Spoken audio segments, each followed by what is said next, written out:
Slow ride. Boom, boom, boom, boom. Take it easy. Boom, boom, boom, boom, boom. Slow ride. Mm, mm, mm. Take it easy. Doom, doom, doom. What, what's going on, people? What is going on, people? This is your boy, Six Man K Styles, the mad scientist, Mad Mike Sports. And this is Monday Night Cooler Talk, or as the screen says, Cooler Talk Monday. As y'all see on the screen today, we're taking on two aliases today as well. I am dazed and he's confused. Mm-hmm. Y'all get the reference of that? That might go over so many people, especially a certain generation. They might go over their head. Exactly. Like I said, dazed, confused. And why are we going with this theme today as being dazed and confused? Oh, wait a minute. Before we start, what do we got to give them today? Real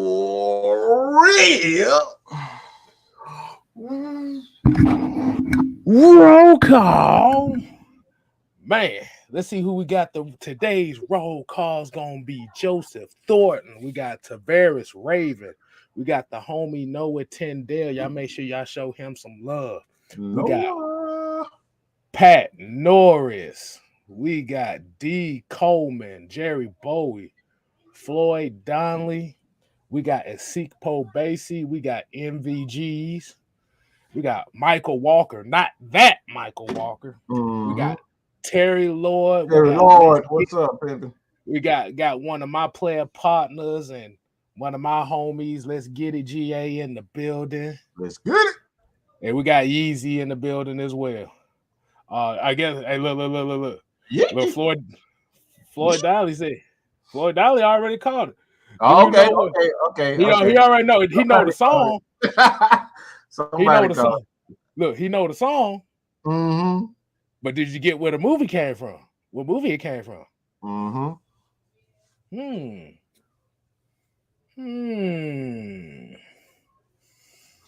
Look, like I said, look at the screen carefully. Dazed and confused. Oh, man.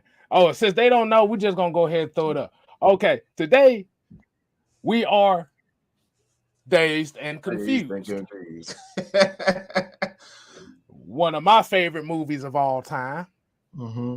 That crazy ass stoner movie, but it's fire here. Stoner movies are just so always hilarious. I just love them from Cheech and Chong to that 70s. Hey man, I love it. Oh man. But before we get started tonight, man, there's a reason why we chose the theme of dazed and confused.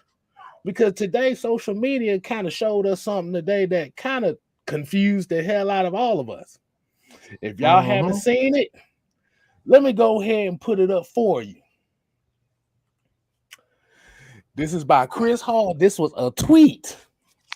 Says, I hate the Falcons fan base so much. One half is logical football heads who actually knows what they're talking about, and the other half is Mad Mike and other Matt Ryan and Calvin Ridley haters who don't want anything but to talk down and see them fail.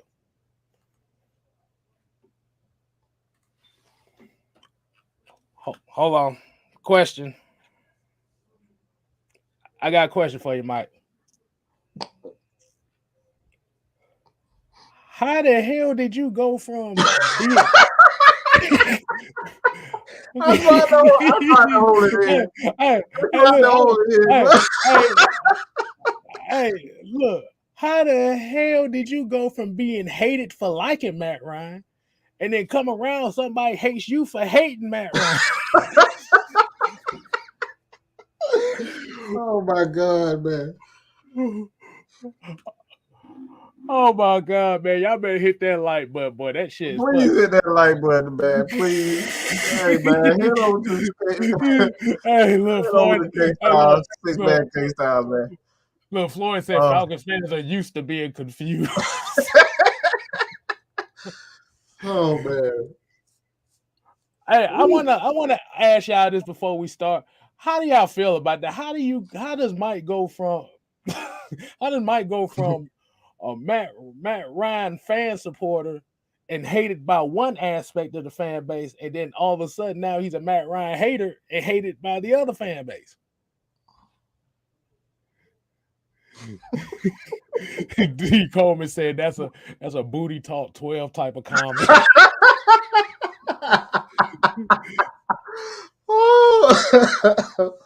All right. Oh my goodness. Okay, so Ultra Shadow said, when did Matt Mike become Matt Ryan hater? I'm gonna tell you exactly what it was. The dude that made the comment, let's put the comment back there, so we're gonna give him some clout today. Chris Hall at _C_Hall whatever the fuck they call that is, saw the title of the Friday Night Madness episode and automatically painted Mike as a Matt Ryan hater. That's all that was. Even though 4 minutes, about 4 minutes and 50 something seconds, probably a little bit earlier than that, but I know it's around the 4-minute mark. I literally went in to explain that title.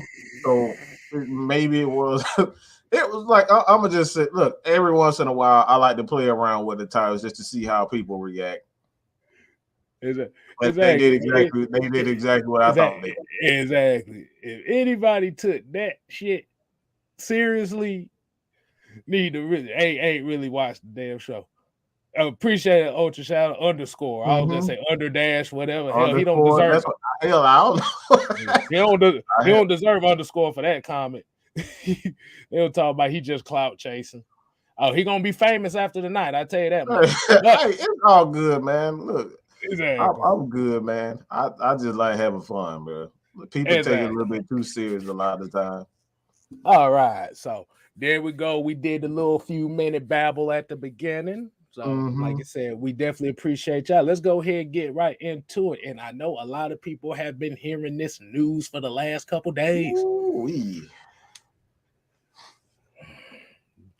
Jordan Love to the Falcons. We got the whole city of Atlanta praying to the gods that this happens because I don't know why this song just pumped in me. Every time when I hear that, when I see his name, I always say, John. I don't know why that song always comes up. When I see that, I've been saying that all day when I hear that. We're gonna try to be serious. We're gonna try to be serious, y'all. Exactly. Hey, we gotta have fun too, man. Yusuke said he watching kung fu action movies tonight. Hey, make sure it's one of them Shaw Brothers pictures, because hey, I can put you on some movies if you haven't seen any. So, he can. He definitely put me on. So just stick to it at the end. I'll give you the name of some movies you need to check out. But back to this. Yeah. So the Falcons were eventually one of the teams linked into Jordan Love.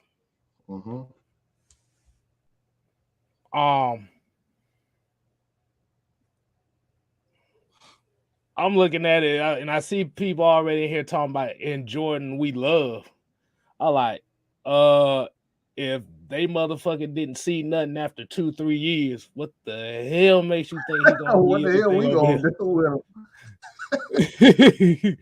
Boy, they want Matt Ryan out of here so badly, boy. They'll give their left testicle to get this man up out of here.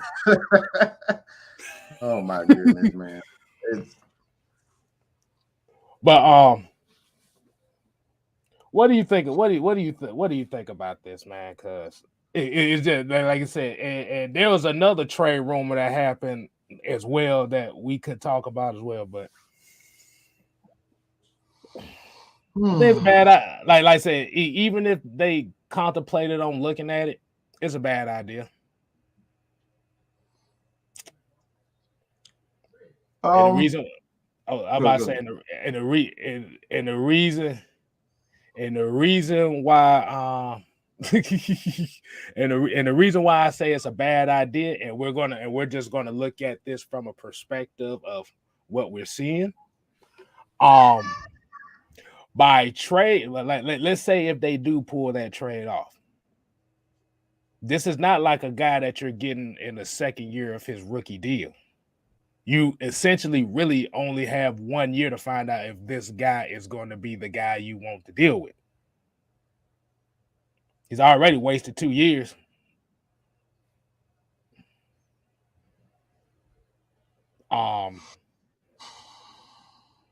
And it feels just one of those cases. This is one thing that this is the catch-22 about drafting a quarterback. When your quarterback you're trying to replace is not exactly on the decline. Because now you're in a situation where now you're trying to get rid of.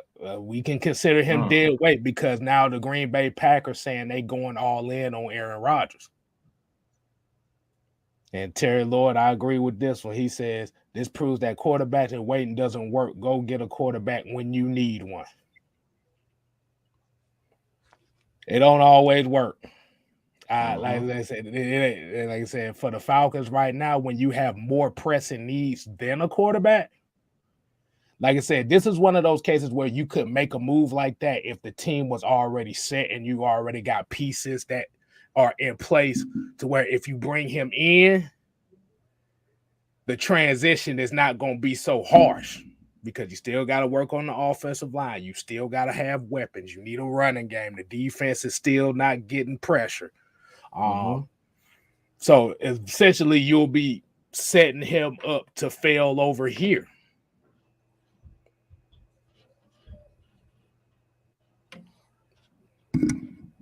Like I said, be honest with you, I don't give a damn about getting no quarterback this year. I want my trenches set. I need sacks. I need a running game. Then you can think about another quarterback. It don't make financial sense because now you can't put Matt Ryan on an extension because what's the point of putting him on an extension and you're just getting a quarterback that you got 1 year to find out?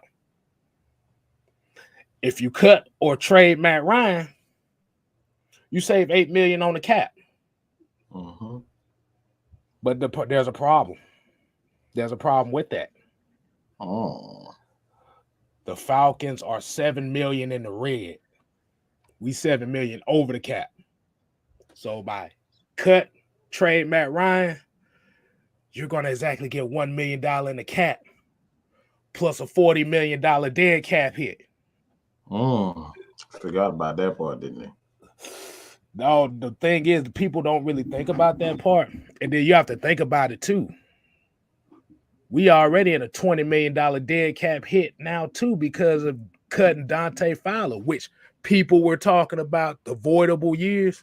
It's not that voidable if you're paying dead cap money for a player.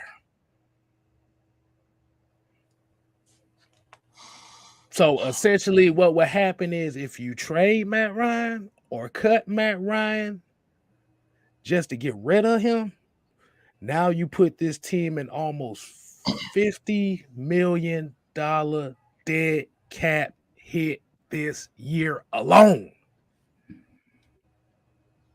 Whew.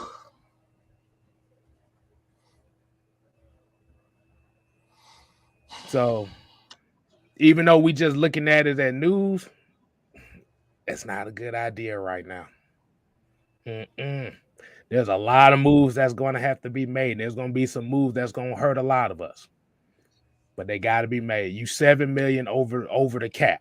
That is not good. But they got 52 players under contract right now, so they ain't got too much more they need to sign. So that's one thing. But there's some extensions coming around, and the main extension that nobody wants is going to be the main one that save the Falcons for at least signing the draft class. Go ahead, Mike. What you got for him? Well, you kind of hit on a point, but I'm gonna do I want to do a Steph Curry. I may just dribble in and shoot the mid-range jump shot. Probably what I do. Okay. Yeah, I'm gonna shoot the mid-range jump shot. I like the mid-range anyway. Shout out to Kobe Bean Bryant. But Jew made a point that I want to kind of bring up. Exactly. That's it. That's like this is literally it. Make sense. I mean, they just look. This we sit up here talking about bringing in a quarterback. We don't have a damn receiver, and the one that we don't know if the man fried in the brain, insane in the membrane. we don't know nothing. We don't know nothing.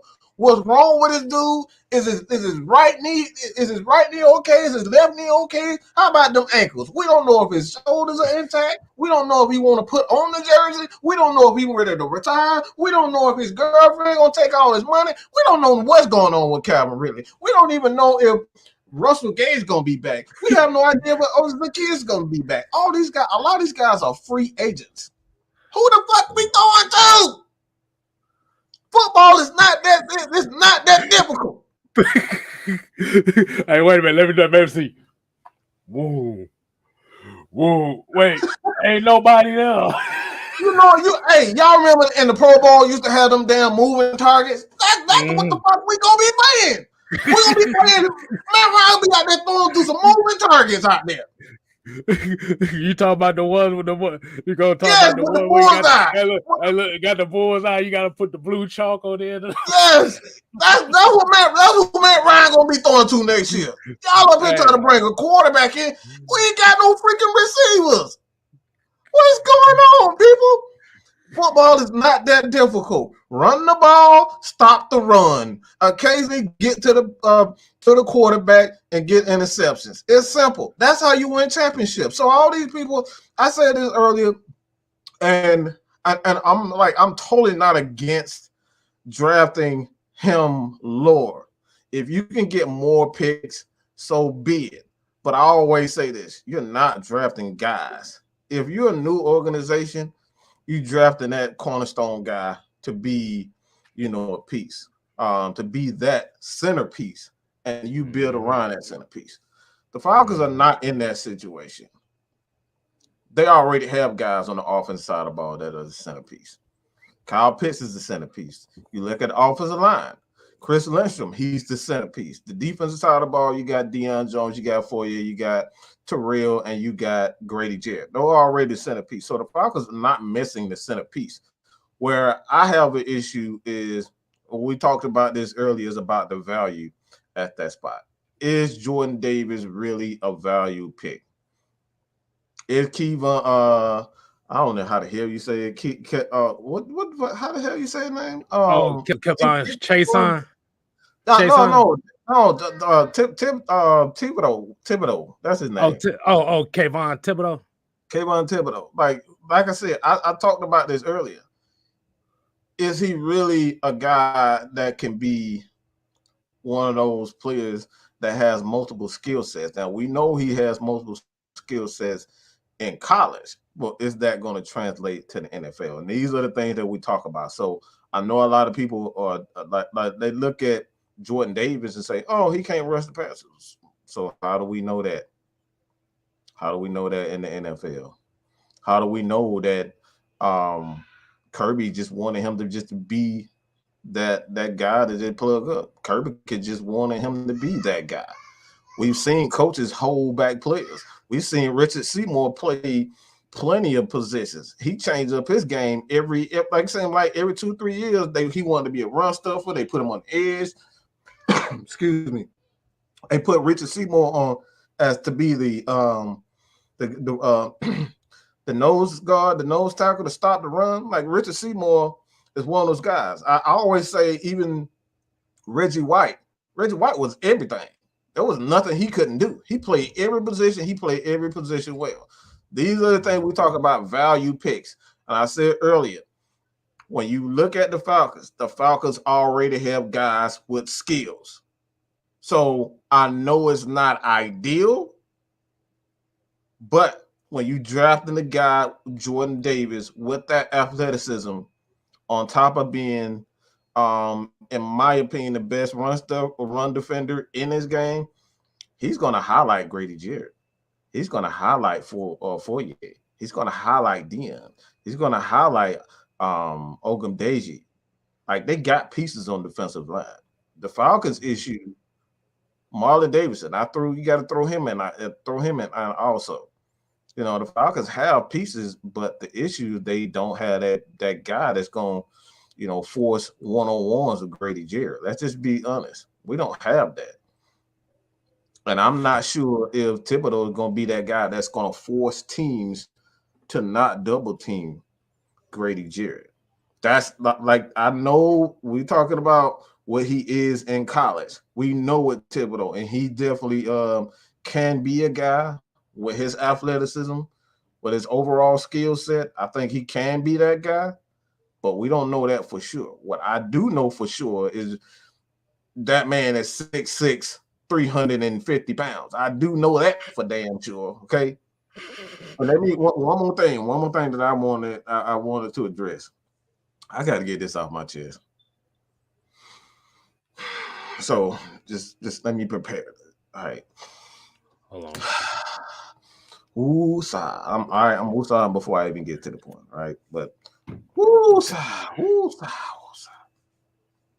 I keep hearing everybody talking about drafting Sauce.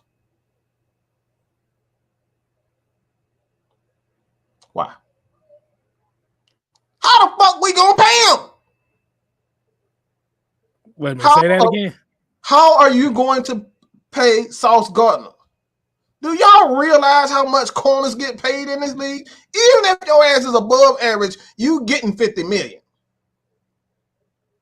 You gonna pay these guys $10+ million at the very least. Do y'all really get that you have to play players? How are you gonna pay? Let's just say if Sauce and Terrell end up being elite corners, you're going to have $200 million locked up in corners alone, and you still got a guy up front that you're going to have to pay.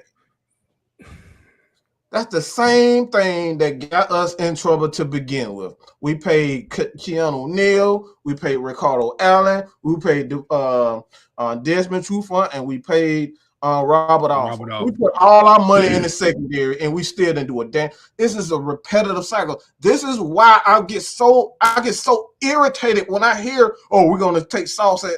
Why? He's a corner. You take a chance on safeties that early, not corners. You already got an elite corner, in my opinion, in Terrell. So at this point, if you're not getting Hamilton right there, you pass all that, period. There's no reason to even look at a Sauce.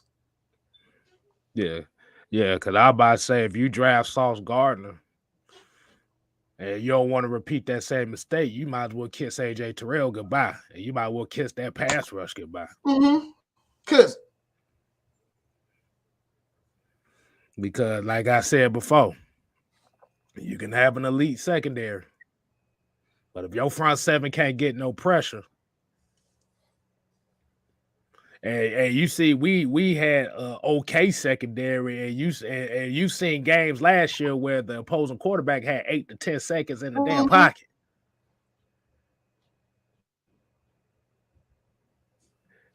And all it takes is 3 seconds for wide receivers to break their damn routes and play schoolyard football.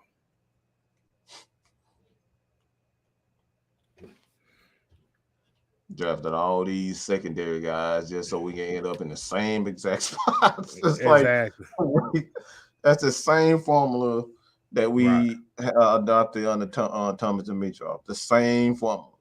Like this, like even earlier today, I sent thank to Rashad. Shout out to Rashad for sending us some numbers as far as the salary cap in 2017. It kind of gave us an idea how he was spending money. Falcons, we talked about that earlier with Falcons backup quarterback was getting paid like $5 million just to sit on the damn bench. Hey, you want to say? Hey, I'm about to say we gonna say that one for the next segment. Okay. We say that for the next segment. We saving it for the next segment. I got you.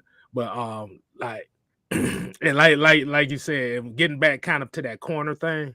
Mm-hmm. And like I said, I love Sauce Gardner. I like his game. I like what he does.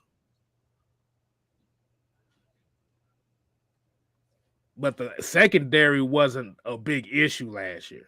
As crazy as it sounds, they really wasn't a big issue. Mm-hmm. Because there really wasn't too many quarterbacks that really threw for a lot of yards against their secondary. The problem was the Falcons had less than 20 sacks last year. Mm-hmm. Come on, man. Just say that one more time, bro. Say that one more time. The Falcons had less than 20 sacks last year.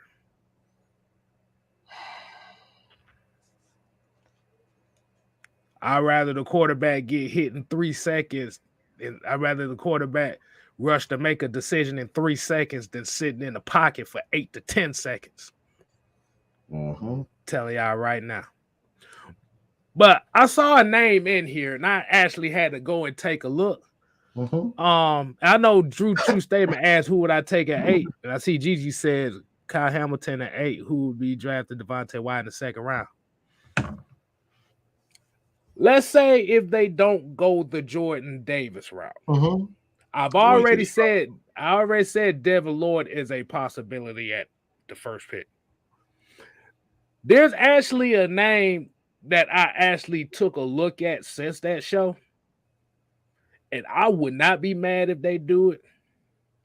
But like I said, but for me, I would rather trade back and get this guy. And Tony right here said it. Jermaine Johnson is somebody we ought to be looking at. If you trade back, I'm not doing it at 8. I trade back for that. Because it is a certain intangible that I saw in his game that I was like,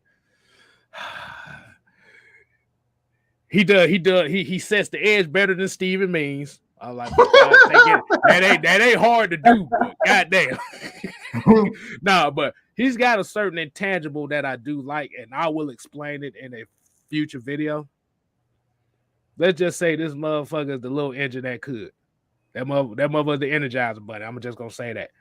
But Mucho Grundy said most coaches don't build skills or talent. They typically strengthen the skill and talents they've already good at. Exactly.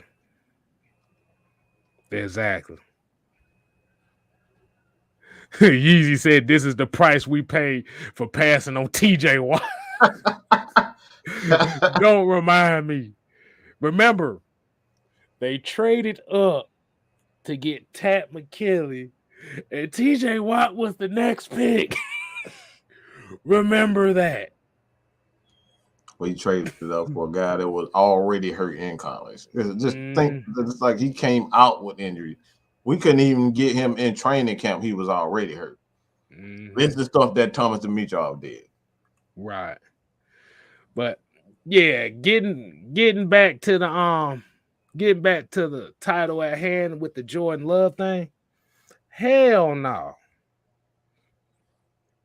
Because eventually you might have to pay that 5th year option. Drew, why you had to do that to us? You didn't have to write that. You could have kept that to yourself. Hold on, let's go and put it up on there. TJ Watt had more sacks than our whole team combined. Think about that. You think a quarterback is going to help that? You think a corner can play some little part in that, but not really? A center is not going to give us more sacks neither. Right. But Jordan, look, but yeah. But back to that though. This is just another one of those let's get rid of Matt Ryan by any means necessary type of things. Be honest with you, I didn't really see nothing special in Jordan Love, to be honest with you, even in college. Yeah, coming out. The big I didn't arm, really that see was nothing. pretty much it. I mean, here's the problem. We got to stop falling in love with. We got to stop falling and thinking this is the equivalent of people that only watch baseball for home run hitters and not the game itself. Remember the Braves team that had the big bats but was striking that led the league in strikeouts 4 years in a row. Boy. Guys out there striking out 100, 200 times out there. Where you had the Upton brothers, Jason Hayward, Evan Gattis, Chris Johnson, Dan Uggla. Yeah, they was striking out. They can hit that motherfucker out of here. You be doing this, like, oh shit, that thing is gone. But you either doing this or you doing this. This. Look into the dugout. all every time you hear them, they just be like, fuck. But Jordan Love, no, they just entertain. They, like I said, they just entertaining this at this moment.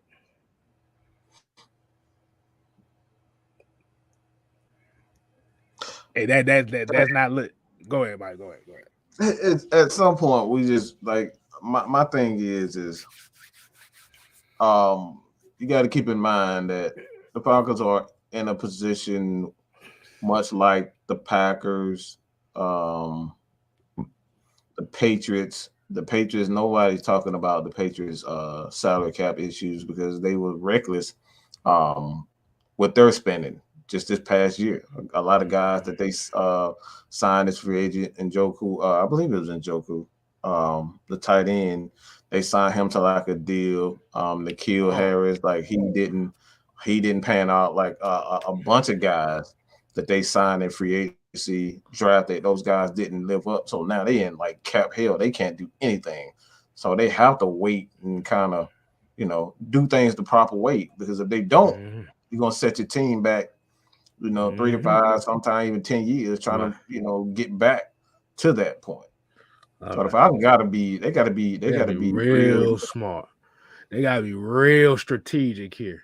And the problem is like I said, you're going to have to extend guys, and I'm sorry, but I don't think Fourier is going to be part of this equation next season.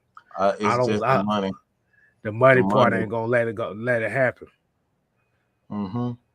He had to sign a major ad. He had to take on a major hometown discount in order for him to stay. One of them deals where he played for 2 years and then we give him a contract extension after that. Like they would have to promise him a contract extension in order for him to do it. But like that's up to him. Right. So you're going to have to extend Matt Ryan for at least another 5 years. And I know that's not what people trying to hear, but that's how you say it, because you're setting your future up. Because what the Saints did and what the Patriots did, they like the Patriots went against everything that they said they weren't. They stopped developing their own talent for the most part, and they just started, signing guys off the street because Tom Brady wanted guys immediately. He wanted guys immediately to help. So that's one of the main reasons they brought back Gronk, kept giving Gronk these 10 big contracts. They went out and got offensive linemen. They traded up to get running backs. Like they did things that was out of character for them because they wanted to win. Question. Go ahead. Before we get to the next topic, we got about a minute before we get to the next topic. So if it came down to that, and this is to all the people that want Matt Ryan gone here, are you willing to give up your first 2 picks in the draft to get rid of Matt Ryan? If anybody remember that Brock Osweiler deal from Houston to Cleveland, that is a situation that can happen like that if you're trying to get rid of Matt Ryan. You might have to pick. You might have to part with that 8th overall pick. You might have to part with one of them 2nd round picks to do that. So all y'all that might want Jordan Davis or Devin Lloyd or Jermaine Johnson in the 1st round and get rid of Matt Ryan, it ain't gonna happen because they need compensation. Because if they're gonna take on a cap hit like that, they're gonna make sure it's worth it. So, little bug in your ear, Y'all can share that little part to all them over there. Because since Mike is a Matt Ryan hater now, and I don't know what to say. But speaking on what Mike said earlier about Thomas Dimitroff and his dealings as GM, let's talk about that. Ooh. Let's talk about that. Go ahead, Mike. Let you take point on this one. What you got for him? The thing that I wanted to talk about is we look at the contracts and how the percentage of the contracts, and I'm kind of read it off. I didn't get a chance to put it up. But we talk about the cap spendings. This is 2017, so 2018. 2018. The Falcons offense accounted for $78 million. That was 43% of the salary cap. Defense, 66, which was 36%, and obviously special teams was last at 30. But what's interesting to me is you look at something that jumped out to me, and this is extremely telling, and it's Wait a minute. Was this around the time when Matt Ryan got that extension? Got that first extension? This was the year he got that. Yep, 2018. This was the year he got this. Okay. 2018. Okay, go ahead, continue. It was 2018, and this is why I say the team was built the absolute wrong way. And we're talking about that's the reason why I said, why would you draft a guy like Sauce Gardner? Because you're essentially doing exactly what you're repeating what got us into this position to begin with, right? And this is 2018 cap spending, all right? And this is according to the positions. And I just want to read the defense, right? Secondary, $25 million. Linebackers, $22 million. The defensive line, $18 million. You guys tell me what you think is wrong with that, if there is something wrong with that. I want to know what your take on it, Kevin. Did you read the other part in it too that you showed me as well? Because let's break it down further. Go ahead. Secondary, $25 million. That was almost 14% of the cap for 14 secondary players. Okay, you said linebackers, right? Linebackers, yeah. $22 million for 10 linebackers. $18 million for 6 defensive linemen.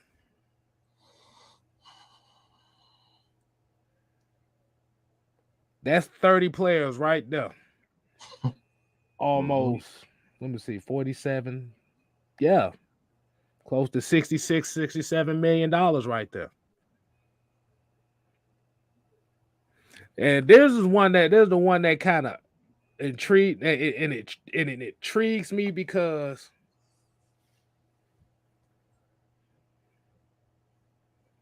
you couldn't give Dontari Poe the $8 million he wanted to stay here.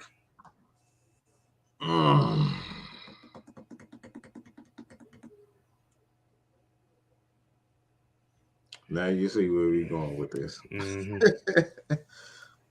Hold on. Make your phone say we like Ryan, but it's 30. Well, technically, no. If you're talking about salary wise, it's really only 24.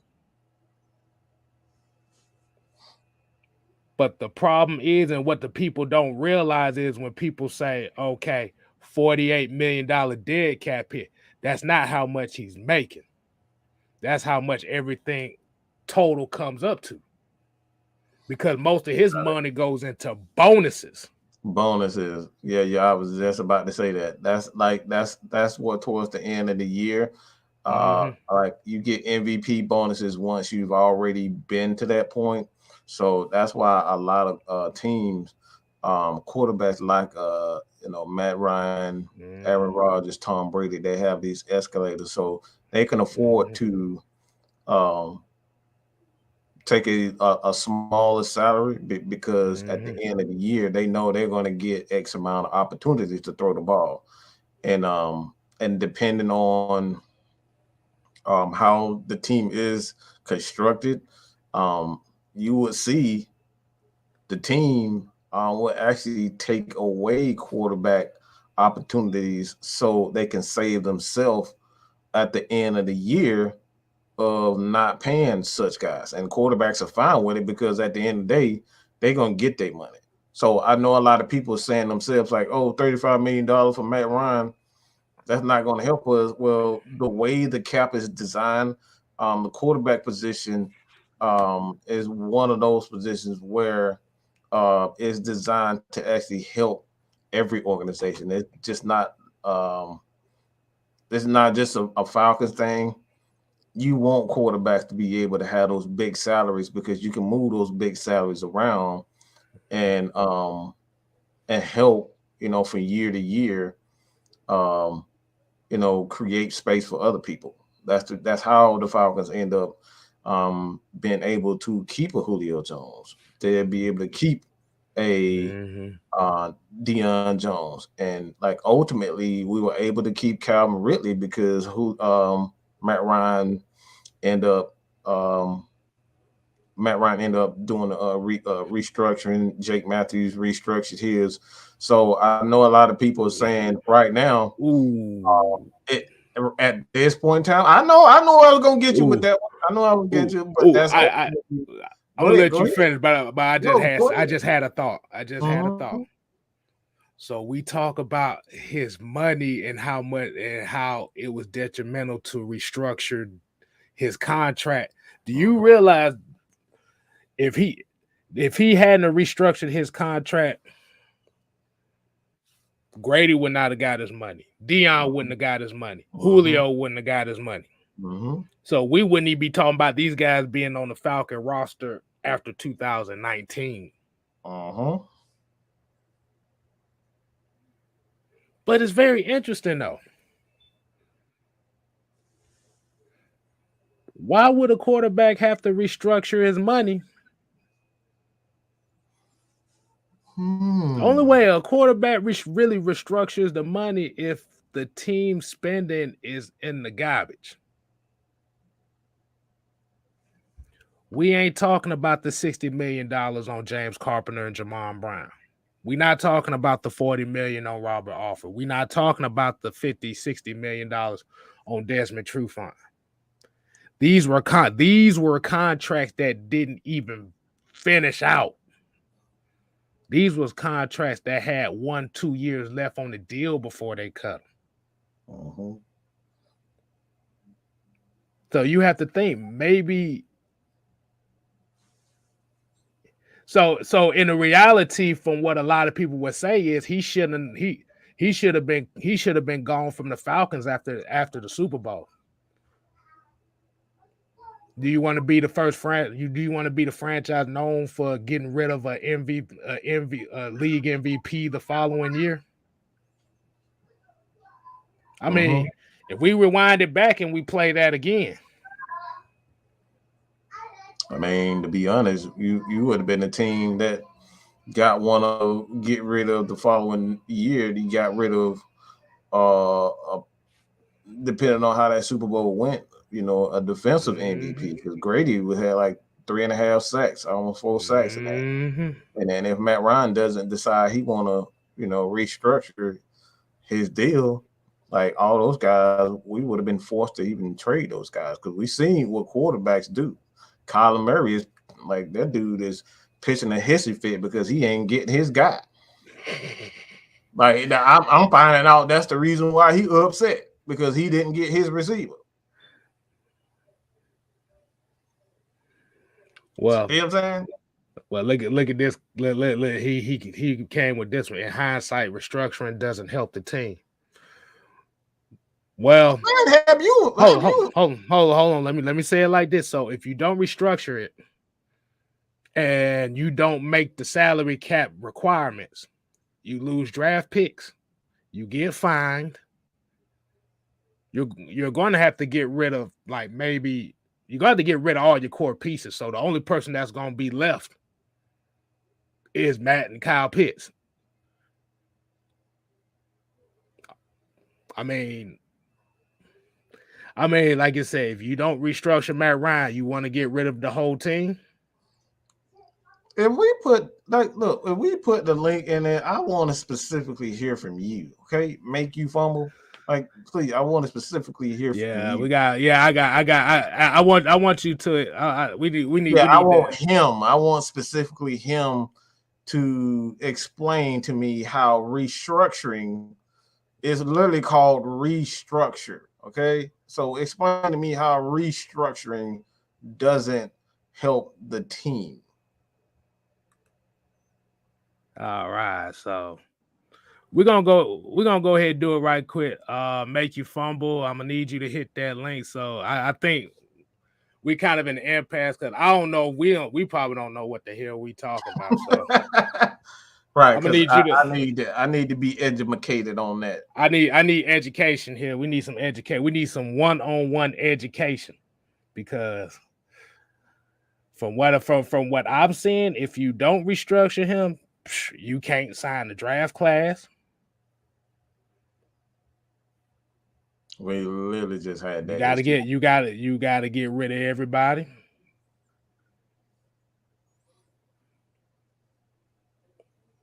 And like I said, the only reason why Matt restructured his deal so many times is to get everybody else paid. Jake did the same thing.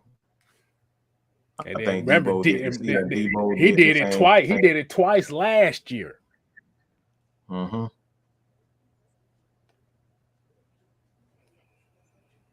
So, you think we should not say nothing and wait to see if he comes on to explain it? I'm waiting. That's all. I just want to hear. Like, I won't say nothing. I just need the education. Okay. Right. You please tell me how not restructuring helps the team. Like, how it doesn't help the team. Like, I'm still trying to figure that one out. Exactly, because from what I've seen, if you don't, it don't help the team neither. So it's damned if you do, damned if you don't. I'm gonna do this one more time because he had been typing. He had been typing the last 3 minutes. He had been typing the last 3 minutes. Like I said, we just want to hear. That's it. You ain't gonna get no argument from us. We just want to hear why you think that. That's it. You ain't got to show your face. You ain't got to be on here for 10 minutes. Say what you got to say and be off. Just let me know. I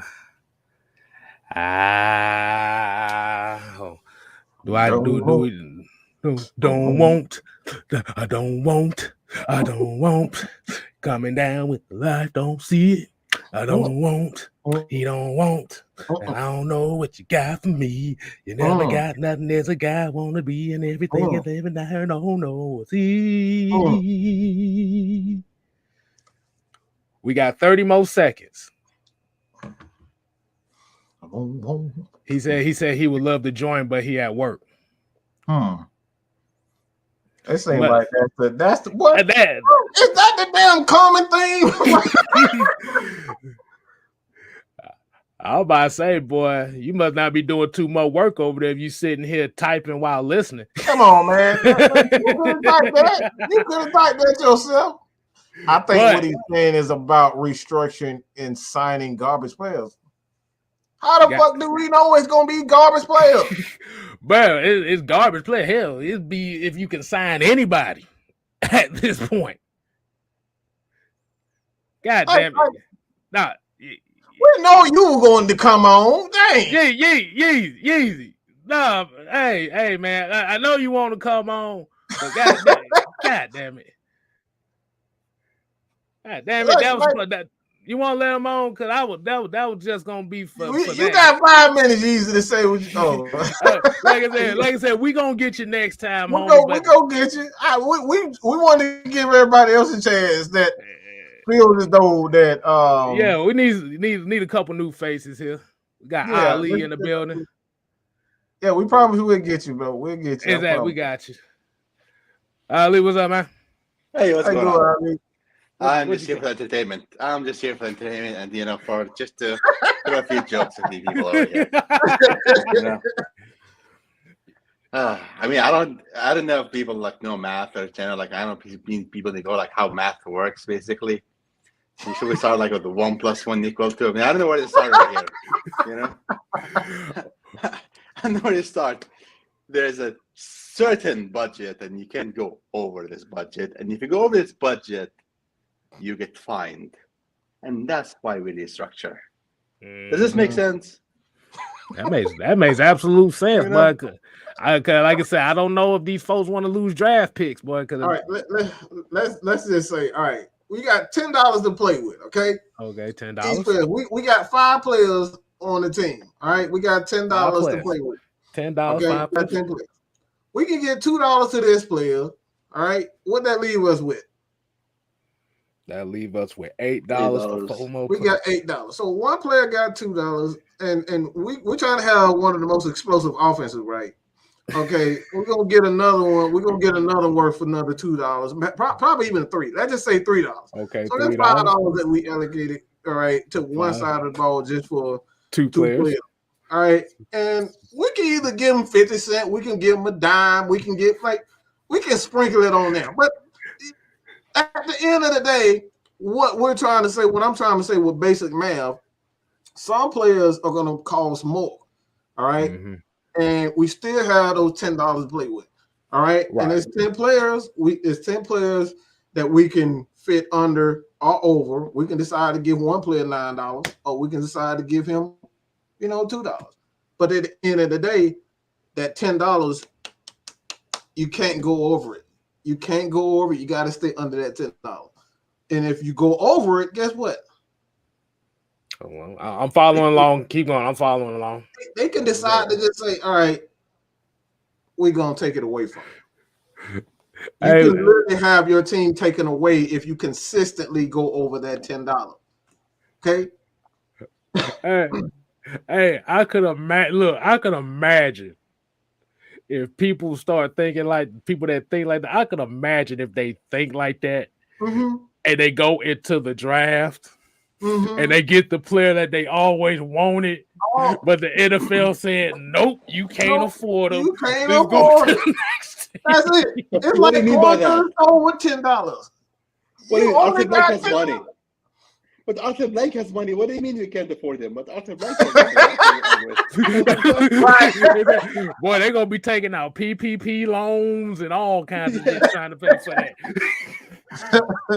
But yeah, that's one of the cons of going over that salary cap. That's why you see a lot of teams be trying to fight to get within the salary cap, because you don't want picks taken away from you. You don't want to get fined money. Oh yeah, Zay Green. Oh, I'm glad Zay Green is on here, man. We need you to come. I wonder if he at work too. He probably gonna be at work too. He gonna be at work. I knew he was. I knew he was gonna come for this one, but no, I love the people who just go like, "Hey, we should just sign Deshaun Watson and the trade my try for Deshaun Watson." Well, we'll just pay them. We'll just pay Deshaun Watson more. We'll just pay him more. I'm like, well, from where? It's okay, Blake. We'll do a cash app or something. We'll get like what are you talking about? Hey, Javaris, you can hop on to the link is in the screen. I want you to explain. But first of all, the topic of the show was, how do you feel if the Falcons go and get Jordan Love? And Zay Green, the link has been in there the whole time since you've been in there. I'm finna drop this thing one more again. Again, like I said before, man, and you only have a certain amount of dollars You can't spend no more than what they tell you to spend. You only got in the case the Falcons only have $204 million. All right. No matter how much you think, how rich y'all think Arthur Blank is, he's a billionaire. Why he can't afford it is because each team can only spend $204 million. So you got to, like I said, there is a league maximum. There's a league budget. This ain't personal money. This is league budget. Yeah. No, I love the other one. Sorry, God. Oh, go ahead, man. What are you saying? No, it's just going to bring up the other one about the stadium. Like, Arthur Blank should not have spent the money in the stadium. That's the other thing they point out there. Like, you all know that this is not related. Like, the cost of the stadium has nothing to do with how much we can afford players. Mm-hmm. And people love to bring that argument up. Oh, we wasted all our money on the new stadium. Like, no, that's not related. Stadium and NFL budget has nothing to do with. It had nothing to do with stadium. Yeah, but it's just the comments you see out there. You're like, what are you talking about, man? Right. All right. Gonna get a couple people here. We're gonna let Yeezy come in here, and we got Pat Norris as well, man. Hey, what's up? What's going on, man? What's going on? What's up, bro? I mean, I'm pissed off, bro. You see, Thomas Dimitrov, right? Yeah. He went from GM to a YouTube podcast. How the hell you went from GM to YouTube podcast? Oh man, I'm out of here, bro. I don't think I want to see him. Cause didn't nobody want him as GM. He like, shit, let me just go ahead and join the podcast game. I could talk about the players I should have got. TJ what? Hey. See, his take is like he be making the worst steak ever, bro. Like all day Stephen A. Smith and Skip Bayless steaks, bro. Go look at this shit. He said something that I was like, bro. He said, I'm like, what the hell? I would have drafted mobile quarterbacks. Motherfucker, you wouldn't hear you didn't draft a goddamn quarterback. We were eating out the damn trash, the quarterback. What the hell are you talking about? I like shoulda, woulda, coulda, motherfucker. Goddamn, he got 200 followers. Subscribers. Shit, you damn sure should have been drafting better trench players. That's what you instead of worried about a goddamn quarterback. But check out this podcast though.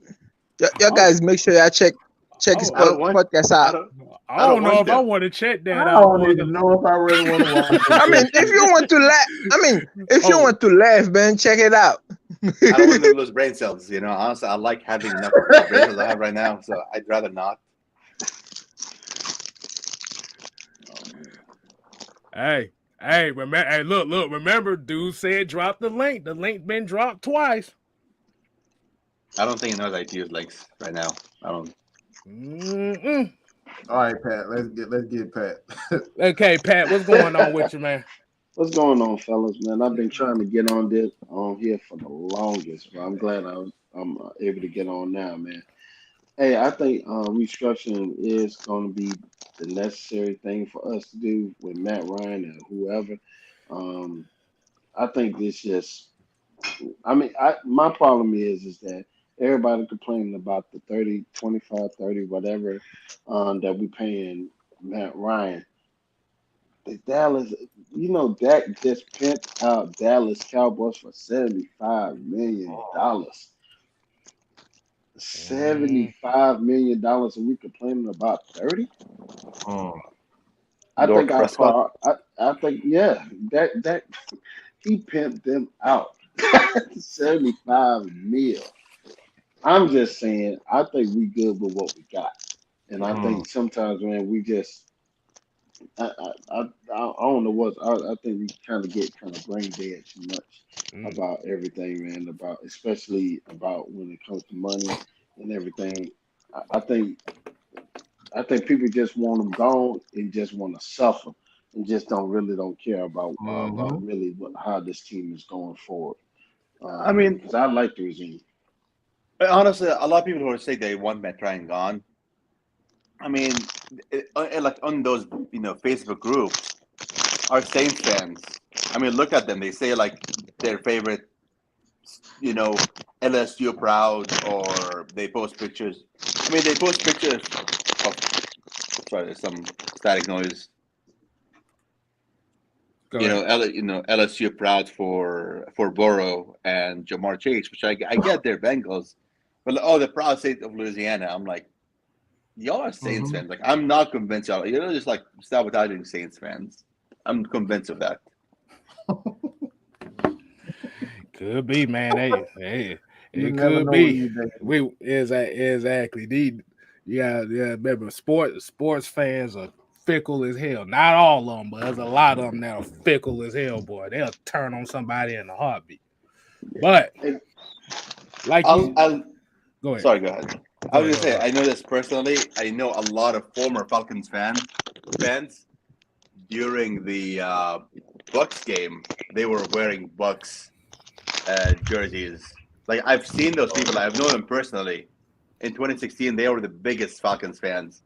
And when I was at the Bucs game this last season, they're all wearing like Tom Brady t-shirts or jerseys. I was like, what? Hey, you know what I say to them? You better stay with that Buccaneer jersey. Or Patriots, I don't know. Patriots, but you better stay over there. Don't hop your ass back over here. I think they're Rams right now. Hey, Mike. I think Bridget Kelly said. I'm not saying nothing, but I think Bridget Kelly done said something. I think they might have went back to work. I think the thing about Matt Ryan though, getting back to that, people like to think the grass is always greener, but see, I'm fairly new as far as the Falcons fan go. I didn't start actually watching football until like 2013. So I came in when Matt Ryan was already established, right? But so I implore people that may not know what it's like to be a franchise like the Browns or be a franchise like the Jets or somebody like that that's never had a quarterback or may not have had a quarterback for a very long time, to go out and actually do your research, because trust me, if Matt Ryan's gone and y'all see what that grass is looking like, it's going to be dead and muddy. Trust me. I've looked into the history of these. And as far as the cap situation goes, the reason why the cap is even a thing is because you had owners like Jerry Jones, for example, that would go out and they would just buy all the talent. That's why the Cowboys had so many Super Bowls. See, people don't want to talk about that. Like, that's why the Cowboys had them Super Bowls. Because Jerry Jones is an oil tycoon. You know what I mean? Like, this man makes more money than Arthur Blank ever thought about seeing. So he could go out and pay, a Deion Sanders or whatever. You know what I mean? So it's like that's why it's even a thing to begin with. Great. Hey, fellas, I got one question for y'all, K-Styles and Mike. What's up? What if we did, this is just a draft scenario, Traylon Burke at 8, get Wyatt, is it Wyatt, Devontae Wyatt from Georgia at the 2nd pick, and Christian Wood from North Dakota, the wide receiver from North Dakota, at the 2nd pick? What y'all think? 2 wide receivers. And a DN.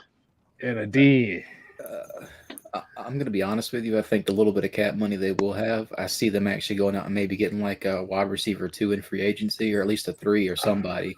And then even still drafting somebody even after that, because it's that wide receiver room is bare right now. But as far as a wide receiver at 8, I'm not down with it, honestly. Personally, my 2 cents, if we're going to draft a wide receiver in the first pick, we better trade back. At 8, it's just not. Yeah, I mean, if we're going to do that. Yeah. Because I'm about to say Traylon Burke. I don't think he's going to go that high anyway. Okay. Now, if you talking about maybe trading back, and then, like I said, if there's like certain pass rushers that's still available in the tail end of that first round, early second round, gotcha. I would say I would take a Traylon Burke, but I just won't do it at 8 though. Let me put this scenario out there. Okay. What if like the Steelers, right, want to trade up with us to 8 to get Willis, because there's that big rumor out there that Mike Tomlin is really about Willis, right? So Like if we traded back with like the Steelers and picked up a guy like Drake London or even a Burks or somebody, I'd be cool with it. But not at 8. Can we package Calvin Ridley, cha-cha sliding last there too? Shoot, yeah, we could pack it. Hey, look, we could put Calvin Ridley in there so he could be away from Atlanta, because I know that's what it is. He wants to be away from Atlanta. We could package him and get a first one, like I said, swap first. Probably get a second to go with that as well. I have a theory actually with Ridley. I kind of see Arthur Smith might be setting up for an actual trade, not this year but next year. Because if I'm not mistaken, kid out of Alabama comes out next year. The QB at Alabama, what's his name? Bryce Young. Yeah, like you trade Ridley for a first next year, and then you got 2 firsts and a second, and then that way you give you ammunition to trade up for maybe your franchise quarterback to precede Matt Ryan, and that way you don't have to mortgage your next few years after that. But he's small. I don't that dude is small. He's real. Yeah. My thing is my thing is not like you still have to set the foundation for the quarterback. All right, the foundation has not been set. As much as we think, we still have to make sure that we have that guy. And I think that's the process first. Once you get a guy on offense to say, all right, I think our offensive line is okay and we're making a turn, the defensive line making a turn, that's when you start focusing on bringing in the quarterback. So it could be Arch, it could be Bryce, it could be a lot of guys in college right now, but I think their focus on setting the foundation for that quarterback, because it's like I said, you're going to be able to get a quarterback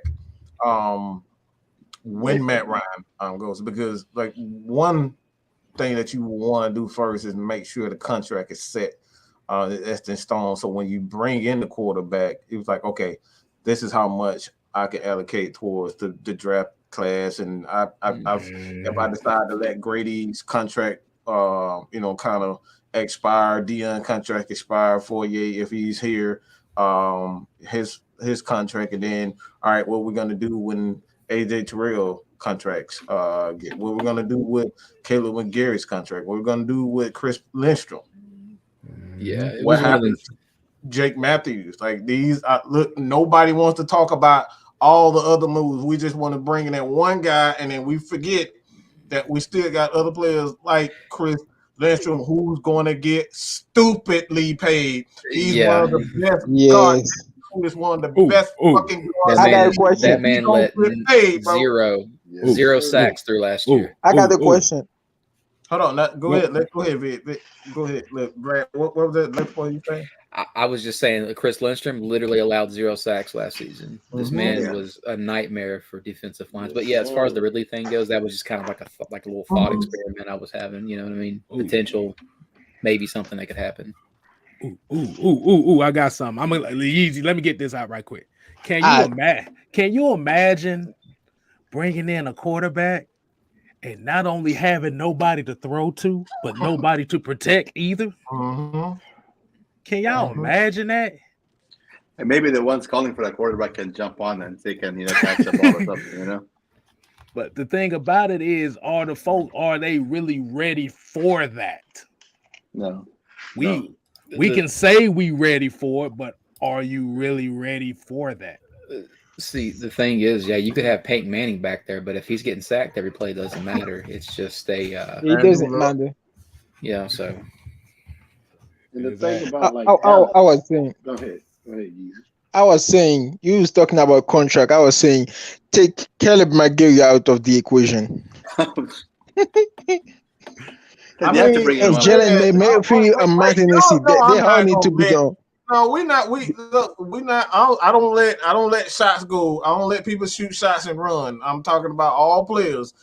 I'm not gonna let it do it for the quarterback, the offensive line, even the running back and wide receivers. We sit up here and talk about Caleb McGarry and that offensive line. How the hell you gonna? How we get a gauge on how good he really is? We don't have any fucking receivers on running game. See, the thing about McGarry too is it's like, his like you were saying though, like I honestly believe it is part of a product of the wide receivers, because if you look at Caleb McGarry, like his run blocking grade was actually pretty good. Like it was actually pretty solid. It's just his pass blocking grade was pretty bad. But that gets back to Mike's point, though, where it's like, anybody would be bad if you're having to block, 3-4 seconds because, that's an eternity in the NFL.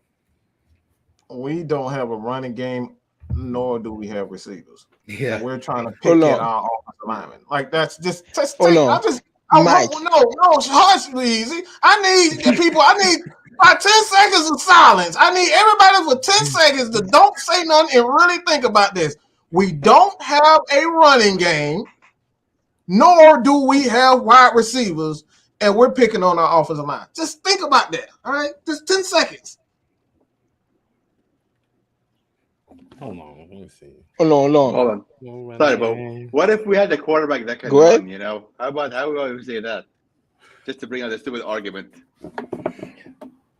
Do you see what's going on? Argument right now. Did everybody think about that? Like, did y'all really think about that for a second? No, I had to say the stupid argument. I'm sorry, but I just had to say that stupid argument that they bring up. No, ain't no wrong with that. Can I speak myself though? Yeah, go ahead. Sorry. Okay. Mike, I'm talking to Mike. Do you see any improvement in those guys?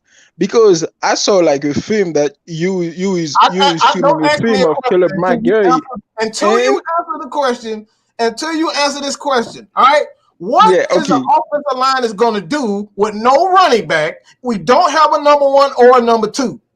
Our running back is a guy that averages 3.7 yards a carry. We don't have Julio. We don't have Calvin. And you talking about the offensive line. Preach. But I'm saying, like, Caleb McGarry is so bad. There was Brady can't do anything with that. And we expecting the offensive line to deal with it? I'm saying what are we talking about, people? What are we talking about? You wouldn't even pick these motherfuckers in your man draft.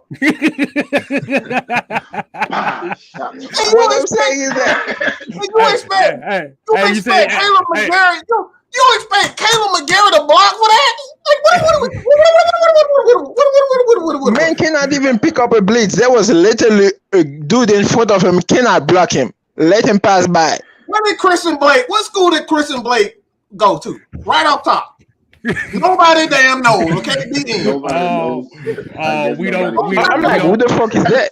We don't give a fuck. That's what I'm talking about. This is the stuff that we dealing with this team, and y'all have these high expectations for the offensive line and Matt Ryan, and we really got players you don't even know. I don't even know what the hell school he went to. He went to Young Thug University. That's what he went to. I'm sorry. I just like the expectations for the players that we have on this team.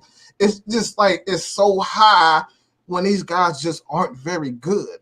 They aren't very good. What else do you want us to do? Like when we go on rent, you never want us to go on rent. When our expectation too high? No. I mean, it's either if they cannot provide what we expect, like we need to go on rent, right? Okay, what do you expect for Christian Blake? That's like what you expect from Christian Blake. Let's be real. Much. Nothing. Nothing. What about Tajay Sharp? What about Tajay Sharp? Go ahead. Tajay Sharp. Third target, third string. Look. I'm gonna say it like this. Even though all this stuff went, remember we really literally were 3 plays away from being 10-7 this year. Yes. Hell yeah, with a mediocre roster. With this, a mediocre roster. Exactly, but a mediocre offensive line. The solution is just switch the offensive line to defensive line because all I saw the offensive line is doing is getting to Matt Ryan's. They literally getting Matt Ryan sack, and how a defensive line can't get to opposing quarterback. I mean, just switch them. Just switch them. Because I was about to say a lot of the sacks that Matt Ryan had took this year came from the middle. So where was the energy for Jalen Mayfield? If you're talking about Caleb McGarry. Yeah, if you're looking at like as far as production goes, Jalen Mayfield was by far, and I know he's a rookie, but it's like still he was by far he was the worst guard in the NFL, the worst starting guard in the NFL. God damn. Of every team. Right. But he can like only I said, go up from there. Yeah, he can only go up from there. But you can only expect so much from that. I mean, if you're starting down here, you can only expect him to get, you know what I mean? Like he only goes so far up. Especially coming from being a tackle to moving to a guard. That's the one thing we have to look at as well. See, he's going from a whole different position change. Well, this is my problem. We always switch this player position. They do this a tackle. Why the fuck you put him at guard? He is a cornerback. Why in the hell he's playing safety? He is like a defensive end. Why the hell he playing linebacker? We always make those players switch their position. Because we didn't have a guard, man. We have our guard was both of our guards that was supposed to play at left guard were hurt. What about Drew Dahlman? He's a center. Drew Dahlman was a project coming out. He was only about 290 when he came out, and he played center his whole college career. Like he didn't have the play strength, the weight, and you know what I mean. Like he's traditionally like switching from a right tackle to like a guard is a little bit easier than switching from like the center to a guard because the responsibilities there are totally different. And you gotta remember the play angles are different.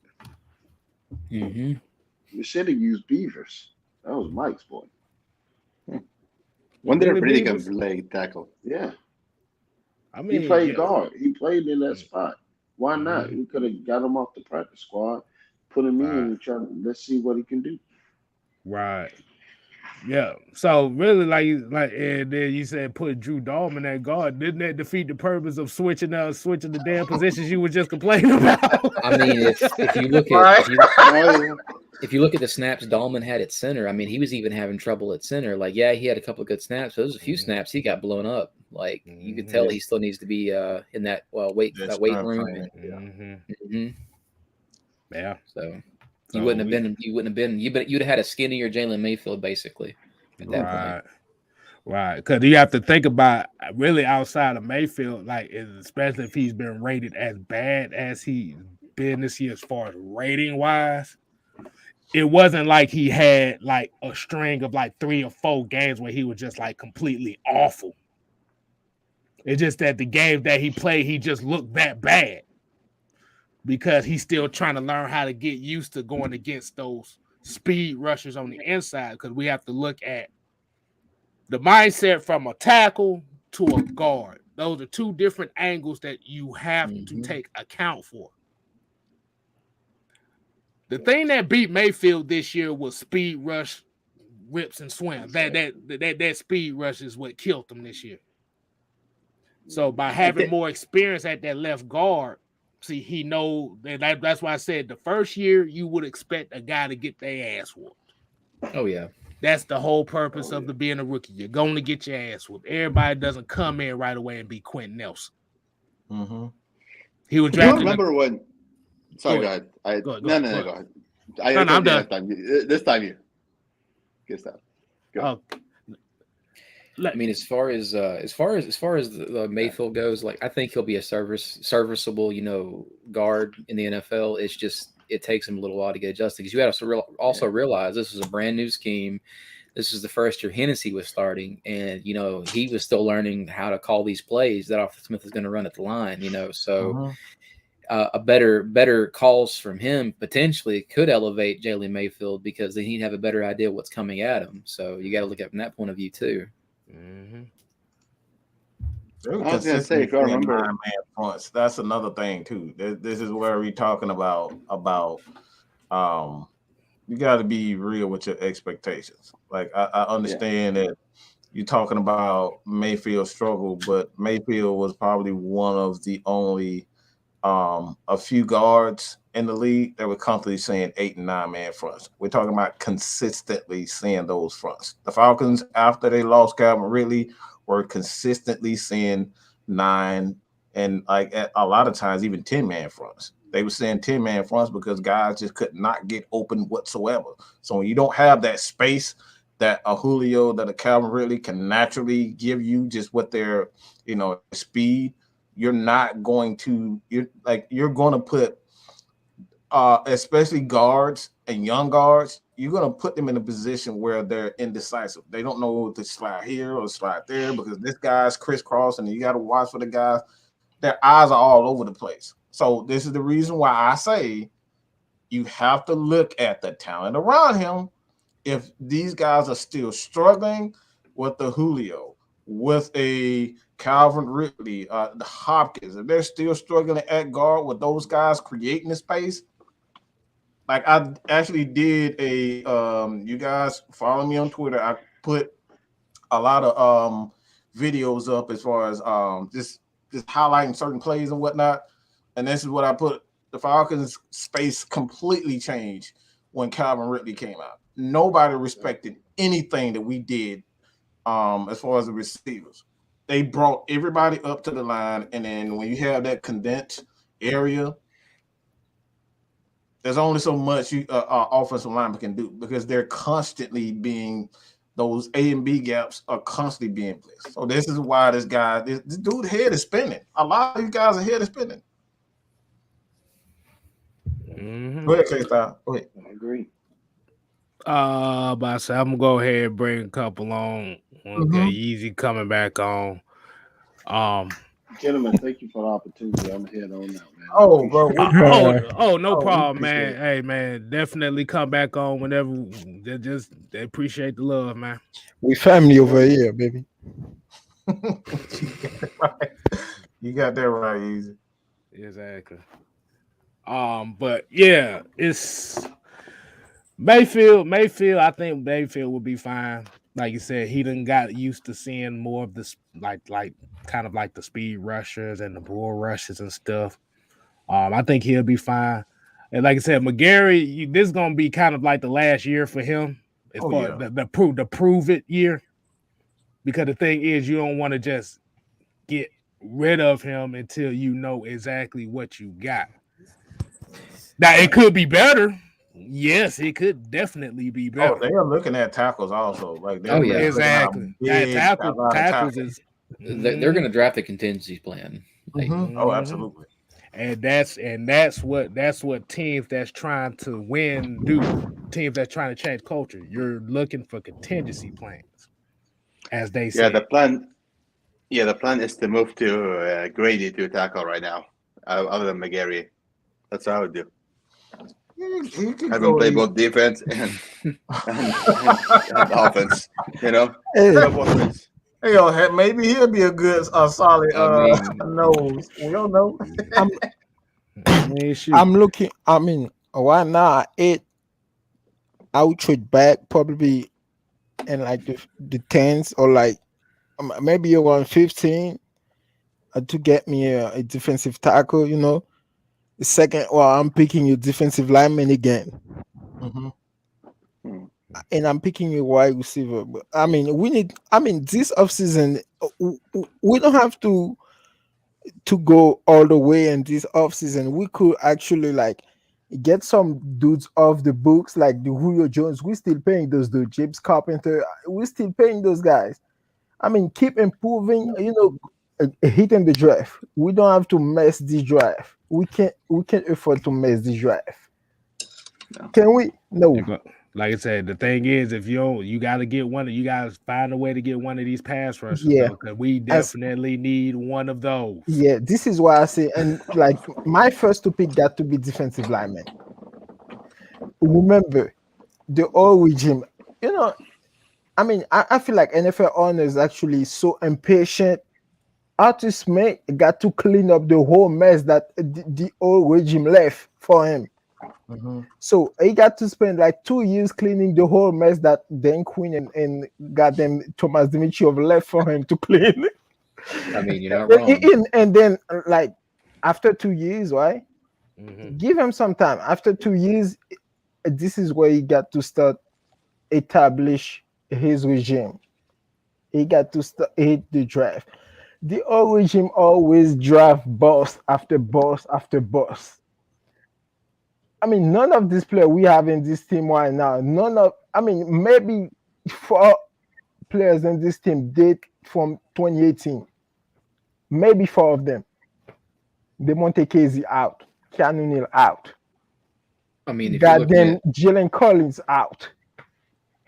if you're looking at like hit, out. if you're looking at hit rates on like first round players, I mean, you're looking at like as far as like productive players, I wouldn't necessarily say like you have your Vic Beasley's. They had that one Pro Bowl year, but if you're looking at like if you're looking at like hit rates on first round picks, like they have about a 65 to 70% hit rate on first round selections. Yeah, like Neal can stay out here. Well, it's like Neal, made a Pro Bowl. Beasley made a Pro Bowl. They missed on tack. They got Jake Matthews as a Pro Bowler. Chris Lindstrom, he got snuffed. He should have been a Pro Bowler. I mean, they've proven they can nail these first round picks. It's just my problem is those dude. I mean, the dude that we hit on, they cannot stay healthy. Keanu Neal been injured in the back-to-back season. That was kind of the nature of more games safety in 2 seasons. I mean, that was kind of how Keanu Neal played. I mean, that was kind of like his play style. He put himself in kind of that position to be hurt. I mean, a better like I when I think of a player that like kind of like let us down, that's not necessarily because of his talent or like his drive or anything, but just from a pure like injury standpoint, is like Sean Witherspoon, right? Like he had all the ability in the world, but he was a good player though. Hey, let's get Alex real quick. Hello, can you hear me? Yes, sir. Yeah, man. What's up? All right. Yeah. So what we're talking about, like these first round draft prospects, and yeah. I mean, our hit rate I don't think is the best, but I feel like, as of recently, we've been kind of just been going with more polished players, which is great. Which is just great in general. It means that we get instant production, but we're also drafting players that have that physical aspect, because there are like a lot of polished players in drafts that go in your second and third round, but like people that are insane athletes, unicorns, as Mike likes to call them, are the guys that I think we're using for these first round picks, which is I think something that's just changed, or like the difference between the old regime and the current regime. All right, Trey, what you got, man? I see you back there. You ready? What's going on, y'all? What's up, man? What you got? What you got on that, man? So really for me, just to go off of what y'all were just last talking about players that kind of the injuries and how Dimitrov kind of failed us with these picks and these signings. To be honest, a lot of it does go on Dimitrov, of course, but you kind of have to, like we said, coaching does matter. And you kind of do have to put a little bit of it on that too, just because, well, a lot of these coaches just let some of these players just do whatever they want. And whenever you let a player, control what y'all do as a team or what he does as a player, it's basically how to fail your team 1-on-1, basically. And really, yeah, that was really, I think, the main part of where this team failed has been the coaching. So for me, it'd have to be that. I actually have you make a point, and it's something that I thought about, just looking at everyone's and hearing everyone's thoughts and opinions. And one thing that I've been thinking about is not so much whether or not a lot of these guys are good enough. I think a lot of GMs who get their job, they are talented. They are the best of the best. But I think the Falcons went wrong is they didn't stick to a plan. And Tony Dungy kind of went with this. He kind of said this early when people kind of, going at Arthur saying, you need to change your philosophy. And Tony Dungy is one of those guys who is synonymous when it comes down to being is his way and he's going to win his way. Tony Dungy never changed his philosophy. He stayed with that cover two. He tweaked his system, but he stayed with that cover two. He stayed getting cover two safeties, cover two corners, fast linebackers and fast defensive linemen. That's what his philosophy. So I think the Falcons' issue is not so much Thomas Dimitrov wasn't a guy who wasn't able to see talent. He obviously knows talent, but he constantly changed his philosophy, even with the offensive line. They were a power scheme at one point. And he decided, all right, we're gonna go away from the power scheme and we're gonna be a zone running team. So he was just constantly going back and forth. Even Dan Quinn wanted to be fast and physical. So he got a lot of light guys, and then he changed the philosophy and he wanted to go out and get bigger guys like Dontari Poe. And like I said, it's the constant change. I think if you're going to be a good GM, stick with a philosophy. And that's something that the Falcons never truly did. And I think this is the first time we're going to play hard. We're going to run the ball. We're going to be tough up front. And we're going to, like I said, it's not going to be pretty. We're going to play ugly football. And I think that's what the Falcons are finally understanding. Stop, experimenting with the styles. This is what we are. Stick to it. Because I mean that does make a lot of sense, because then you end up with players like, this player is amazing in a zone blocking scheme, this player is amazing in a power blocking scheme, and then you give the zone blocking guy a contract, and then you give the power guy a contract, and now your team doesn't benefit from it because they don't belong on the same field, because they don't belong in the same system. So that's why when I initially heard Arthur Smith and Terry Fontenot's first presser, when I listened to what they had planned, they had a very clear, defined way of how they're going to build this team, and that alone sold me on. I mean, Arthur Smith was probably one of him and Eric Bieniemy were like my two top coaches when we were looking for the coach, right? And that really sold me on Arthur Smith is when I heard Terry and him talk, because you never really got that from Quinn or Thomas Mike Smith. They always gave like buzzwords, they loved their buzzwords, and it didn't really say anything. It sounded good, but it didn't tell you nothing. Hey man, we got the homie J Rock for life that entered the chat. Jay Rizzle, this your boy 6MK, man. Hey, I changed the name on Twitch. That's why you ain't recognize me. But hey, I never been disappointed in this team draft picks more than I was in Tack McKinley. And we all know the tax story and stuff like that. I don't want to repeat myself, but Jalen Collins, bro. Remember Jalen Collins? Yeah. I know to do that potential. He was a good player. He had potential. It goes back to what we were saying, changing schemes, switching up schemes. You put those players in a position where they constantly, like, you took away their strength. That's what we were talking about with True Front. True Front was a better man corner than he was a zone corner. You forced him into a system that he wasn't, strong at. These are the things we're talking about. Keep mixing these players instead of not sticking to a philosophy. It's not the player. We talk about this all the time. You Dean Pease did a whole press conference of not putting guys in position where they're not comfortable, highlighting their skill set. Okay? So a lot of these players that even we draft in the later round, it's not because they suck. They're just not as good as a Julio Jones. They have a particular skill set. But when you put these round players in these square, like, it's not gonna work. It doesn't fit. Why are you trying to make Matt Ryan run a damn RPO? He's not fast.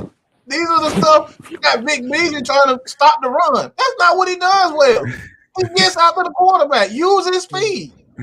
Keanu Neal playing high cover two. Why he tore ACL? Like, that's the reason why you got Keanu Neal here chasing these wide receivers, chasing these running backs. That's not his skill set. That's why he has a lot of those injuries. You put these players in positions where they're not comfortable. That's why Dean Pease is one of the better defensive coordinators, because he put these guys in positions where they are going to excel. I seriously don't understand why, after you see Keanu Neal after 2 years, you see that he's physical and he guards tight ends well, but when he's like matching up against wide receivers, he's not so good. Why don't you just put him at outside linebacker where you need him? Why? Because Mike, remember the first thing I said. Remember the first interview that I did with your ass. What did I say about Keanu? I said he was better as a linebacker than he was a damn safety. Yeah, because Keanu Neal, when you look at Keanu Neal's speed, Keanu Neal doesn't have the speed of chasing wide receiver down. But he do have the speed to like tackle running backs or cover tight ends and stuff like that. Blitz, being in the box, 8-man box, 7-man box. But Keanu Neal doesn't have the speed to cover wide receiver. Why in the hell they keep putting him covering wide receiver? Yeah, exactly. Hey, but I'm about to say before we get out of here, I want to talk about one more thing. Let's just say there was a lot of 3-6 Mafia activity going on this weekend. If a lot of people don't know what song I'm talking about, I bet you won't hit a motherfucker, hit him. There's two things I want to talk about. First of all, I want to talk about that trash ass All-Star weekend. They might as well just go and scrap that shit right now because I about fell asleep on all of it. Hey, you know how the All-Star, like MLB All-Star and NBA All-Star, you know how like every year they go to other city, right? Why don't the NFL do the Pro Bowl like that too? Nah, the reason why they don't do the Pro Bowl like that because do you think the players want to have a Pro Bowl up in New York around February? No, but they can be in they can be in Minnesota or Detroit, Indianapolis. You understand what I say? Indianapolis or like Miami, Florida, Jacksonville, New Orleans. It ain't much to do with Minnesota. My uncle stayed in Minnesota. Ain't a damn thing to do up there besides drinking again and drink again after you know. They got Mall of America. Lake Minnetonka. I mean, what ended up happening is these players would be like, "Look, it's freezing up there. This is optional. I ain't going."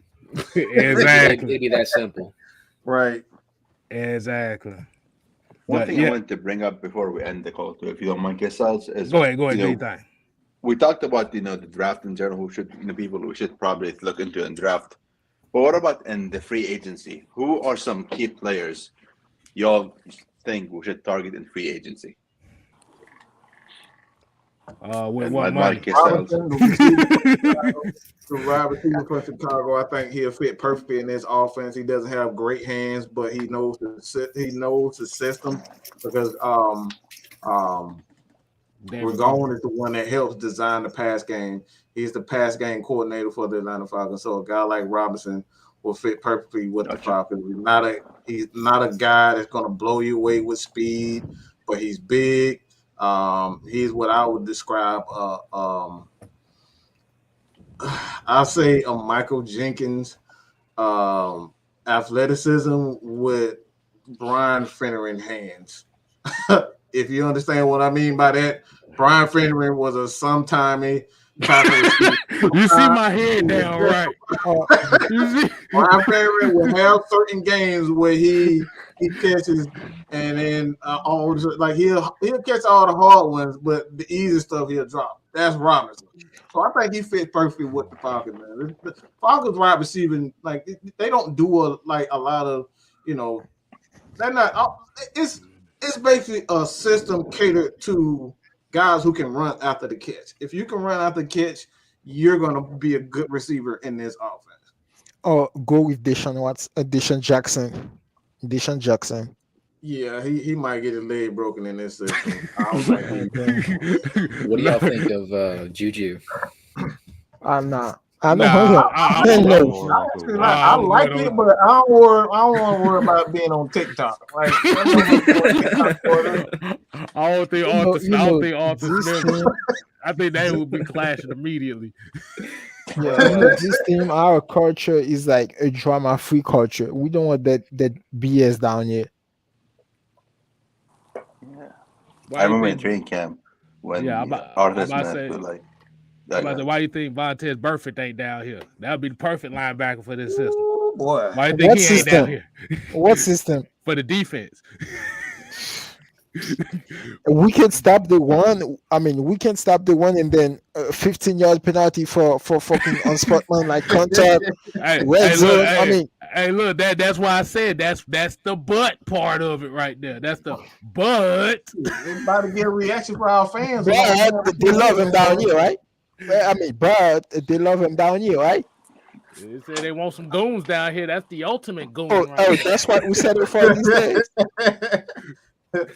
This is what we settle for these days. I guess shit. But getting back to the question about free agency, man. What can you get in free agency right now? You ain't got no go money. With like win the cup or something like that. Go with a cheap receiver. Who? Me? No, that's about the cheapest you can get. Is me. No, I'm saying like. Oh boy, I'm good for one play. That's it. I mean, I ain't playing in front of these Falcon fans. These Falcon fans don't like nobody. Nah. unless you Michael Vick, boy, you the most hated player on the damn field. Yeah, man, go with like you win the Cobb or like Deshaun Jackson. Some cheap receiver who's gonna be around for like a year or two. I'd go out and get well, I've already said it, Sebastian Joseph Day, which I'm pretty sure y'all are tired of me saying it. Just to make sure that like we optimize our defensive line as much as possible. That way it's just on the linebackers. And just it eases up the jobs for the safeties. They all know their defined roles. There really shouldn't be much gain or much yards being given. And I think that with Sebastian Joseph, they already playing in a Brandon Staley system and excelling in it. Just transferring them into the same system is just gonna like do wonders for our run defense. Okay, you talk about defense. Why do you guys think Foye won't be back in this team? Can't afford him. I mean, why? Because he led the league in tackles this year, and also was really good in coverage. this is why, and he had like, don't forget that, like, I mean, last year he had like, on average, he had best. Okay. Even the worst. Let me say this.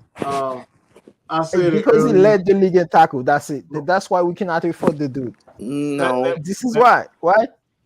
Let me say this. Let me say this real quick before we get to the 2-minute one. But what we got to understand is linebacker is the easiest position on the defensive side of the ball to replace. You can find guys at linebacker who can tackle well. Foye does a great job of. He is a liability in coverage with certain things, and I'm talking about like when he has to change directions, he's not as good when he has to change directions immediately. Foye is probably a better zone linebacker than he is a man linebacker. That's why you got Deion Jones on the other side, and those guys switch in passing situations. So that's why Dean Pease like to have both of those guys in the middle. So based on what the offense is doing, he'll switch the mic because Foye isn't as good as Deion in man coverage, and that's the plus of having a guy like Deion, because you can be more aggressive with Foye. He can attack the line because you can trust that Deion is going to be in his spot. But as far as Foye, he is a guy that I would say he's a better version of Curtis Lofton. Curtis Lofton was at, like, you're talking about a tackling machine. He can get downhill fast, and you can count on him to make that tackle. But when you put him in coverage, he's not as good. All right, and that's and Curtis Lofton was a good linebacker. He was a good serviceable linebacker for years. But you can replace a guy like Curtis Lofton. You can replace a 4-year-old coach. Like right now, we possibly have one with Michael Walker. We don't know what he is. So I understand that 4-year is a terrific linebacker. But when you talk about paying two linebackers $10 million plus, and one of them, Deion can be traded, but we're still talking about dead cap. and this is something they're trying to avoid. So it's not out of the possibility of letting Fourier getting that third for next year, third or fourth compensation pick for next year, and then you draft and using that pick to draft his potential replacement or Deion replacement of Michael Walker's replacement, depending on what they do to him. So I'll come down to it, like, don't get comfortable with our linebackers, because I believe the linebacker position in the NFL, so the defense side of the ball, is the easiest to replace. You can replace those guys. You can't replace a defensive tackle. You can't replace a defensive line. You can't replace good safeties and good corners, but you can replace a good linebacker. I mean, after all, Foye was a 6th rounder, so there's your proof. And I mean, I agree, but I'm a little bit more higher on Foyer's coverage skills. I think that, in the beginning, just for the entire season, he played the middle read, or like basically the Tampa 2, like the linebacker that carries deep wide receivers all the way up and technically playing that third safety type of role a lot. And towards the end of the season, when he started getting a little bit more man coverage reps, he looked a little better than Deion in that role. And that's because he had Deion on the field. This is what we talking about. This is what I was talking about by having guys that complement each other well. You got to have guys that complement each other. That's how you build defenses. This is why I'm talking about the draft. That even with a guy like Jordan Davis, a lot of people, like I said, I still don't say draft him at 8, but this is how you build a team. You don't have a bunch of guys with the same skill set. They have to complement each other's game properly. This is why you get Aaron Donald, and you got guys like Leonard Floyd, Dante Fowler Jr. Once you have that one piece, everything else becomes a lot easier to replace, because Aaron Donald is going to get upfield. So all you would need for the other guys is just to be the holder point, all right, to set the edge. You don't need these guys to be spectacular. So the Falcons already have a Grady Jarrett who can penetrate. So what the Falcons need, they need solid edge guys who would just do their job. And you got, again, Fourier is the tackling guy. Yes, he's excellent coverage. Deion is excellent in coverage. Okay, that's his strength. So it makes it a lot easier. It makes it a lot easier for Fourier to be more aggressive and getting into the backfield, because he can trust that Deion is going to be in his spot. That right there is one of the reasons why Devondre Campbell was no longer in the plans of the Falcons, because he wasn't a guy that you can trust in coverage. Not that he wasn't a good corner, but in this system, he wasn't complementing the other linebackers. So this is why I say everything works together on the defense. It's not like the offense. You can see teams on offense come together within a year. We literally just got a Super Bowl team, the Cincinnati Bengals, that came in within a year. But the defense side of the ball, everybody has to complement each other well. So you got to keep that in mind. Fourier is having a wonderful year. This is why guys like Ed Hartwell, Bart Scott, these guys don't have the same type of production when they go to the other team. They sign these big old contracts. They go to the other team, and then they're like, all right, what the hell happened to Ed Hartwell? He was a tackling machine in Baltimore. What the hell happened to him? What happened to Ray Edwards? What the fuck happened? Like, Ray Edwards had like 12 sacks. And then he came to Atlanta, and the motherfucker can't get 1 sack. Every player complements each other well. So not a dig on Fourier.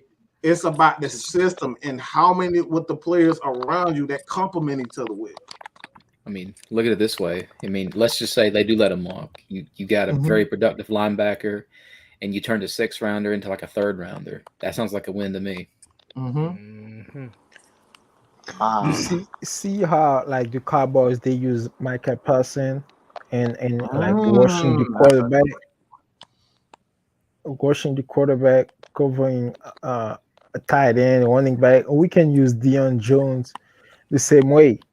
Deion can rush the quarterback. and we can use like Fourier the same way they use Van der Esch. See what? But you say we can't afford to keep Fourier. Nah, because if you think about it, he's a free. This was a contract year for him, and he led the league in tackles. Well, but then the problem is like I said at the beginning, the Falcons are $7 million over the cap, which means we really can't afford to be paying guys $50-60 million for anything right now. I mean, they can franchise tag him. That's gonna make it worse. Yeah. Repeat what you just said. Their Falcons right now are $7 million over the salary. Because even if you franchise tag him, you're going to be paying him the league high of linebackers for that 1 year. Mm-hmm. So that does nothing. That does nothing but make your cap situation worse. Yeah, you just paying them even more than probably what you was going to This is why I will never stop blaming the origin. Right. Those dudes put us in position to fail. Right. They saw Desmond Trufant contract. Robert Alford contract. Worse. Mm-hmm. Bunch of dudes contract. Jamon Brown, James Carpenter, John Asamoah.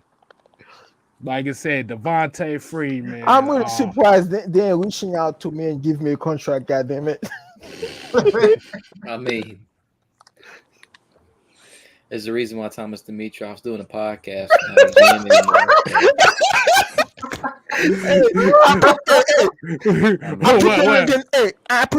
I sent the link in the comment. That's fine. Yeah. Well, what's it called? What could have been? That's what it's called. What could have been? I'm gonna put the link back in the comment. Hold on. It should have said "Forgive me, fans, for I have sinned." That's what it should be. No. The best name for his podcast should have been "Oops." Yeah, for real. I think it's something like this. Bro. I do think it's something like this. Anytime I want to laugh so hard in the middle of my day, I go out and check it. It is podcast. Damn. Thomas Dimitrov's favorite person listed was Britney Spears. It's a bit like some of I did it again. Oops, I did it again. Worst things ever. Oops, I fucked up again. That's what it is. Yeah, for real. Some of the worst. I listen to this dude and I'm keep shaking my head. I'm like, how the hell did you even have the job? Shit, hey, it'd be like, I wish.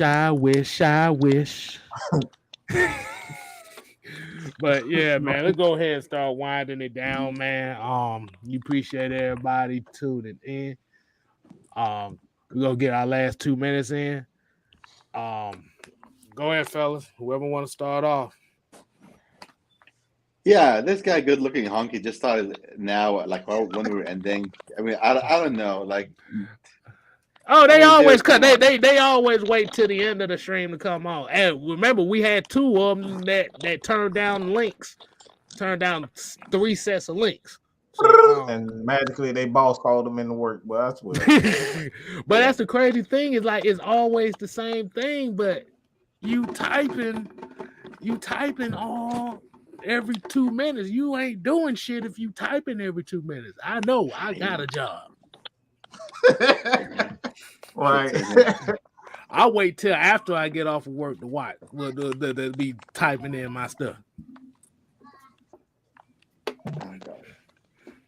Yo, just to let y'all know, this is the same dude during the Super Bowl year that said, I'm wishing the best that Matt Ryan leads us to a Super Bowl, and I love him. Just letting y'all know that. I think it's just him being butthurt. So I don't even adjust comments like that. Exactly. Bandwagoners. Yeah, fair weather fan. Yeah. Fair weather fan. Yeah. Hey, we just hey, like I said, we just call them views over here, man. Yeah. Like I said, that's why every time now you know what, I'm not even gonna say that. But we just call them views. I'm gonna say this. I hope next year in next year's draft we draft Gideon Slovis in like a late round pick, just so I can hear people complaining, saying, "Oh no, he looks like Matt Ryan." Like, even though he does not, but I just hope we do it just so I can hear the complaints and like burst people. So what'd you say? Go ahead. Yeah, I mean, I expect Arthur Smith to have success in this team because with all this BS that he been put into, all the BS from the old regime, I can't believe I'm saying this one. I say it so many times, but with an mediocre to average roster, I mean, I don't think we have a top 25 roster in this league right now. No, do we? Don't. Nah, hold on. Do y'all think we should bring Good Luck and Honky on right quick? He ain't gonna come on. Put them on. There you go. If you Falcons fan for all your life, you would come on and explain your view. I mean, that's if you were a Falcon fan all your life. I don't know why it's so hard. I don't know why it's so hard. It's like everybody got shit to say, but we want to give you a platform to talk. I will put myself in silence. You know, come on. I'll be like this. Come on. Hey, look. Everybody gonna go into it. Look. Everybody gonna go into a stop camera screen. We all just gonna be like blank screens of them. Look, everybody gonna be looking like this. Literally, I will mute for like the entire show if he just comes on and just says his view. I won't say a single word. I will type my chat. I will type my beliefs in the chat, but I won't say a single word. Is he coming in? I doubt it because he I haven't seen him. He typed everything in a 30-second interval. Now it ain't going like that no more. Yeah. I don't know what it is about these links though. I don't know what about these links. These like I say. They like, oh my gosh, I gotta get on. No, I can't do that. I have to talk. They're getting called out. Is what's happening. It's like I don't want to. They don't like that. Oh my God, Lee, it's open, man, right there. Yeah, we don't have a top 25 roster in this league right now, and somehow we managed to get all the way to week 17 to get eliminated from the playoffs. We was literally three games away from making the playoffs. If we beat Washington at home, that Carolina game, we should win it. We will make the playoffs. Getting back to Mike's previous. Sorry, go ahead. Oh no, you got it. Nah, you're good, dude. I've talked enough already. We all. I was just gonna say, a lot of people around the league, that know their stuff about football, when they saw how we were like just making these 3 wins and then 3 losses type of streaks, or like when you go up and down, they were really actually surprised. They were like, "Oh wow, yeah." Like they might actually make it to the playoffs." And they've had some really bad losses, but then like some relatively decent wins. And they're like, "Oh, okay, that's a pretty good first season for Rick, the head coach." Like, no one's out here bashing the Falcons for like, "Oh, it's because of Matt Ryan. They screwed up." They're just like, that was a pretty decent first season. Again, rookie head coach, mediocre at best roster. Worst defense ever. The thing about it, getting back to Mike's previous point, though, is Arthur Smith is sitting here working with like a little bit of this, a little bit of that, a little bit of this that Thomas Dimitroff put together because he could never make his mind up. But yet he was somehow still able to put, a little bit of everything together and come up with, dinner. You know what I mean? Like, you got a little bit of this, a little bit of that. Yeah. He still made it work. You know what I mean? I don't know. My bad, y'all. It like I said, it's been 5 minutes, so I know that ain't about to happen. So you're not gonna join. Nah, so we're gonna go ahead and wind it down for the night. We definitely appreciate everybody tuning in tonight. As you already know, continue to support your boy 6 Man K Styles, Mad Mike Sports, And appreciate everybody that's on the screen with us talking football as usual. As we say here, we ain't here to play. We here to stay. You ain't got to go home. Vlad? But you got to get the hell out of the yeah. You're scared. Wait, I am home. But I am home right now. And you scared of... technically we are home, so yeah. You scared of the dudes. You scared. Hey, look, you scared motherfuckers. Deuces.